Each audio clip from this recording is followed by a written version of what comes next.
back a few months ago when we started doing the hyper-realistic reptiles, I told you guys I wanted to do a frilled lizard, and I did start it back then when I told you I was going to do it, but it kind of got put on the back burner, so I'm finally actually finishing it up today and doing the video for it. So today we are going to be making a frilled lizard, so let's get started.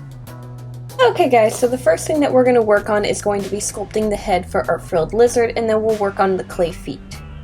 So I decided to go with an open mouth with the frilled lizard. It just felt a little bit more iconic. I kind of wanted to do closed mouth so it wouldn't look so aggressive, but I figured it would look a lot more like a frilled lizard because everyone knows the frilled lizard for having its mouth wide open and then having the frill all expanded out and everything. So I thought it kind of needed to be done that way.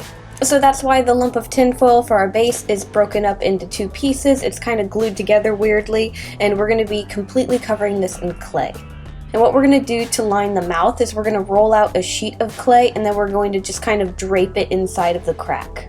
You'll want to make sure to press it up against the tinfoil to make sure that you don't get any air bubbles, and then we're going to cover the rest of the outside portion of the face in clay. We're going to get the whole thing completely covered, and then we're going to start blending it together. Now right now is going to be the best time to work on the inside of the mouth. That way we don't have any details on the outside to worry about messing up or anything. So what we're going to do is focus on the inside, and then once the mouth on the inside is completely done, we'll move on to the outer portion of the face. Now, like with a lot of things that are hyper-realistic, you'll want to use a lot of references to make sure to get the details correct, because you'd be surprised what the inside of the mouth of a frilled lizard looks like. It's a lot different than you would probably think, unless you're used to looking at reptiles and stuff like that. Another thing, it's also going to be a lot easier to start at the very back of the throat and work your way out with the details because, again, you don't want to bump anything. And so right now I'm using my tools to kind of etch out the different shapes of the throat, just get everything kind of ready, and then once I have the back of the throat done, we're going to take some strips of clay and lay those out for the teeth. I figured this would be kind of easier. If you want, you could do them individually, but I kind of wanted to just do them all at once. And what we're going to do is we're going to blend this strip of clay into the roof or the bottom of the mouth, whichever one you're doing right now, and then you're going to break it up into individual teeth. So I'm working on the roof of the mouth first, and then I'm going to move to the bottom. Before I add the teeth to the bottom, I'm going to add the tongue first. So I'm just going to add a strip of clay and blend it in, and just make sure to get that shaped correctly before adding the strip of clay for the teeth. And then once you're happy with all the details on the inside of the mouth, we can add some lips and kind of frame everything. So I'm going to take some other strips of clay, and we're going to go around the top and bottom of the mouth. And then we're going to blend these strips of clay into the outer portion of the face.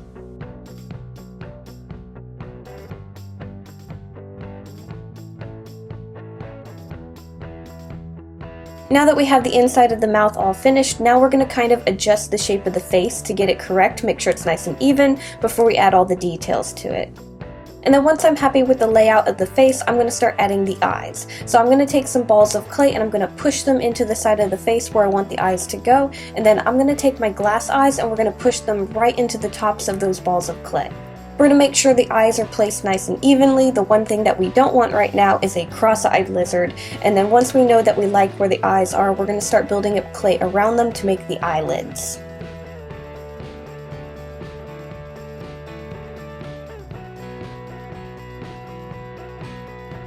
Now I want my eyes to look slightly sunken in on the under portion, so I'm going to add another strip of clay there, and we're going to kind of separate the two strips and just kind of create a nice groove under the eye.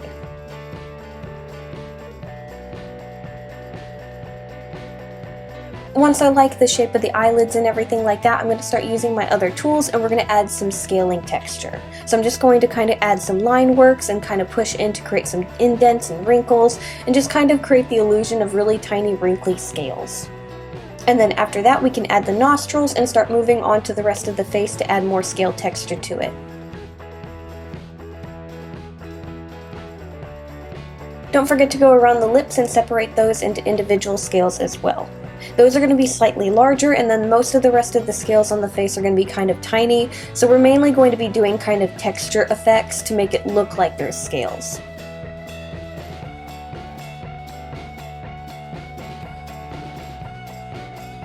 And then lastly, we're going to straighten up the edge around the base of the head, make sure it's nice and even, because that way when we add our fabric around it, we have a nice even seam. And then I'm going to put our lizard's head in the oven at 275 Fahrenheit for roughly about 45 to 55 minutes. And then while our clay head is baking, we can start on our clay feet. Now if you've watched any of my other hyper-realistic reptiles, you know that the wire frames for these are going to be very similar. At most, we're going to adjust the length of the toes just to make them look longer, thinner, chunkier, whatever. And depending on the species, they're going to be slightly different, but not very much different than this. So right now I'm just going to be covering up the very base of the wire frame where all the wires connect, and then I'm adding a little bit of clay to the end of each wire to make a claw. I'm going to use my fingers and possibly my tools if I want to kind of roughly shape it to a point. Then I'm going to be pre-baking this for about 15 to 20 minutes at 275 Fahrenheit. Once that's out of the oven and is cooled to touch, we can add more clay to the wire frame. So I'm going to take some strips of clay and we're going to start covering up the wires for the toes. Now I'm going to be doing this foot slightly different than I have been with the other ones.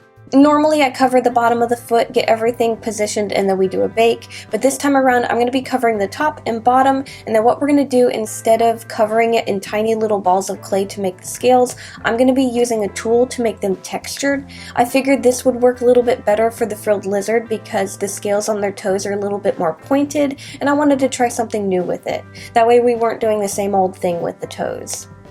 And so again, we're going to get the whole wireframe completely covered, smooth everything out, and start adding some textures to add the scale detail. And then once you like the look of your feet, you can straighten up the edge at the base of the foot, that way you have a nice area to connect it to the body later. And then we're going to do the same thing to the back feet. Again, these are just going to be kind of shaped differently, so it's basically the same process, just shaped slightly different because toes are a little longer in different spots.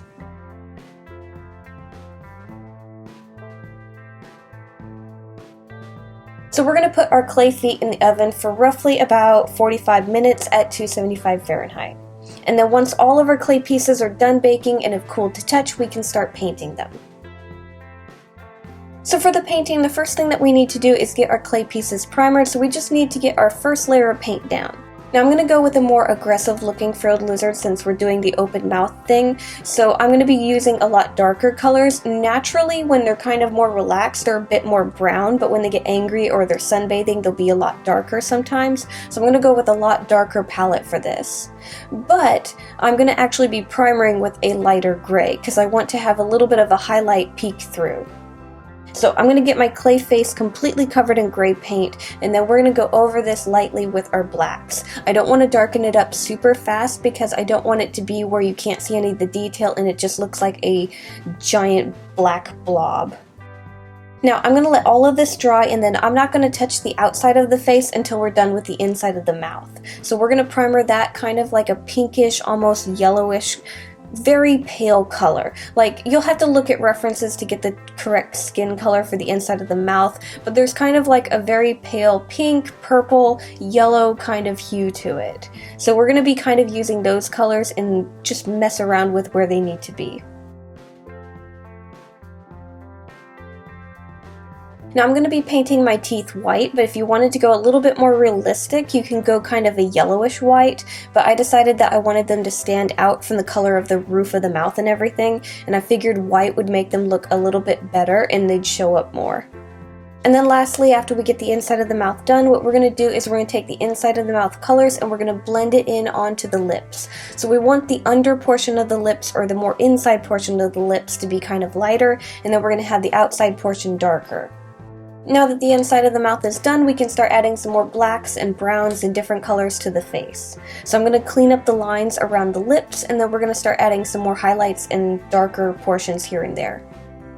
Now it's actually quite difficult to create a darker kind of shadowing effect on such a dark palette, so I had to darken the creases of the eye a lot to get it to look like it has a shadow, and then I had to actually brighten up the outer portion of the face to kind of help with the shadowing effect. So I had to kind of lighten the face to get the shadows to look correct.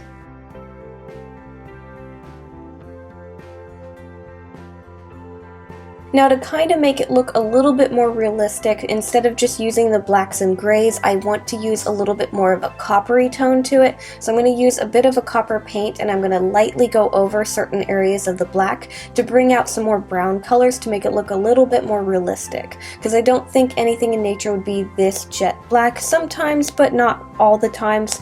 Usually there's a bit of brown or another undertone to it. And then after that, we're just going to start adding some highlights here and there. I'm going to mainly focus around the details like the mouth, the nose, and the eyes, just so those stand out a little bit more. And then I'm going to let this dry, and then after the paint has dried, I'm going to peel off the paint that got on the glass eye and just kind of clean that up a little bit.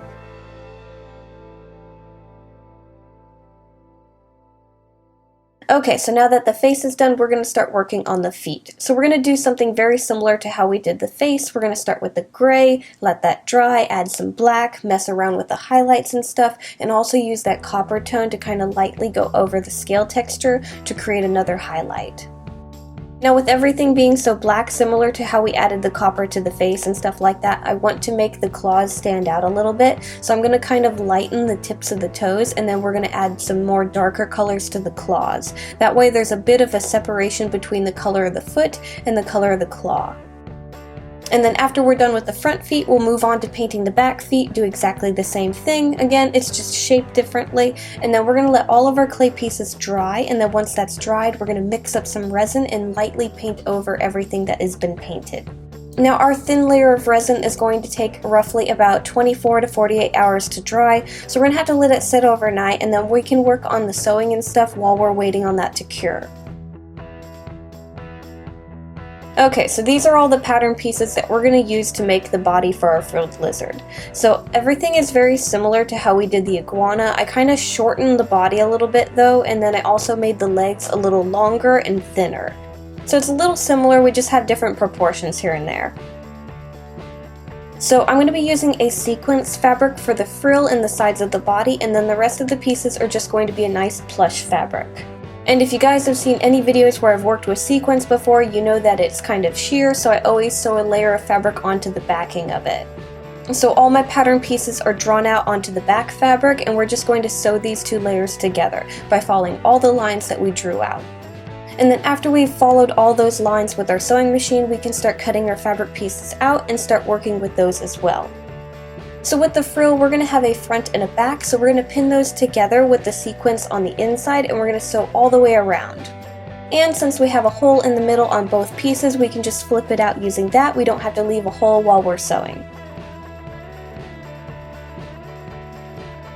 Okay, and then these are all the different fabric pieces that we need that are not going to be sequins. So all the legs, we're going to have a strip for the belly, and then I have a rough triangle for adjusting the size of the neck because I'm pretty sure I made the head too big for this pattern, so we have to adjust that later.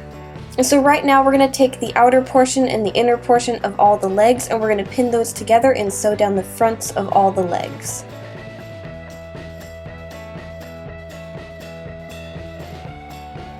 Now we're going to take the strip of fabric for the belly, and then we're going to take those side pieces that we made earlier, and we're going to sew these all together. So we're going to sew the belly right between both of the side pieces.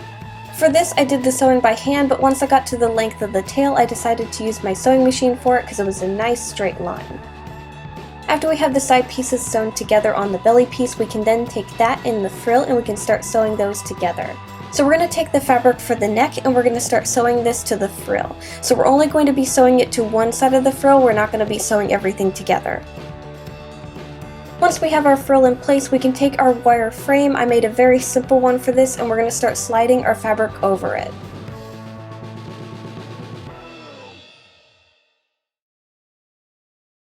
We're then going to take our clay head and we're going to glue it onto the wire for the neck, and then we can take the fabric for the neck, which is the frill fabric, and we can start gluing that around the base of the head.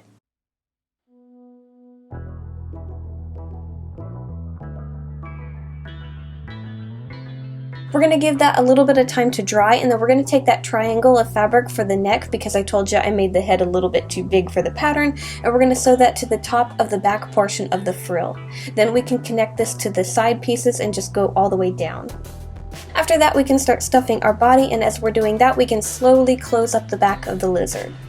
So as we're stuffing, we're just going to keep sewing until we get to the end of the tail. that's how you make a cobra. I'm kidding. Anyways, now we need to add the legs. So I'm going to start with the front legs. I'm going to take the fabric for those and we're going to start sewing them onto the body. For the sewing, I have little sewn-in guidelines that we're going to use to follow as we attach the legs. I sewed these into place as I was connecting the backing to the sequins. So again, we're just going to be following these lines and connecting the fabric for the legs onto the sides of the body. We're going to do this to the front and back. And then after that, we can take our clay legs and we can start adding them to the wire frame. So the wires that are sticking out of the back of the clay legs, we're going to wrap those onto the wires of the wire frame. We're just going to use a thinner gauge wire for this.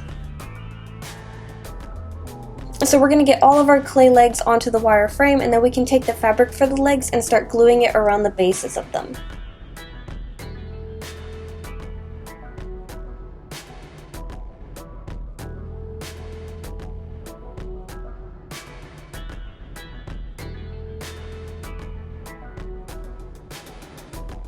We're going to let that dry a little bit, and then what we need to do next is stuff the back of the legs and sew them up.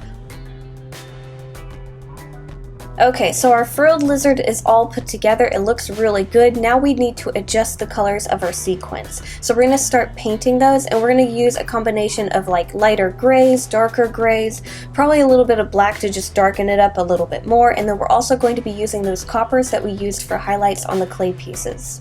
So honestly, when I'm painting my sequins, I do use some references to make sure I'm getting the colors correct, but I kind of just add it as I go and just keep adjusting until I like it. So I really don't have much of a plan with it. It's just like make it look like how I want to make it look like. I don't know. I just keep painting it until I'm happy with it. So again, with the body, we're adding grays, blacks, coppers, and then for the frill, we're going to start adding some reds and yellows, and I really want to make it look fiery and pop. So we're going to be adding a lot more color to the frill, and these are going to be a lot brighter because I want the frill to stand out. Now of course I can't go super bright with the colors because it won't look realistic, but it's going to be pretty bright compared to the rest of the body.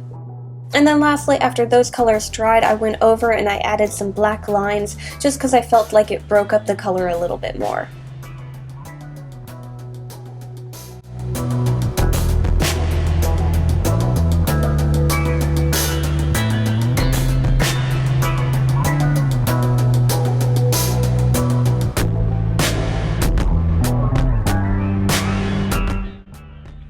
Okay guys, and that's how I made a frilled lizard. I had so much fun with this project, and I can't wait to try and do some more hyper-realistic reptiles with you guys. I've been kind of thinking about doing the same art style with maybe dinosaurs, maybe do a hyper-realistic T-Rex or something. I know a lot of you guys have been wanting a T-Rex done, and we just haven't gotten to it, so let me know what you guys want to see. Anyways, I'm going to have him along with a bunch of other creatures in my Etsy shop, so check the links down below if you want to buy anything. Thank you guys so much for watching. Make sure to like, subscribe, do all that fun stuff, and I'll see you guys next time. Bye!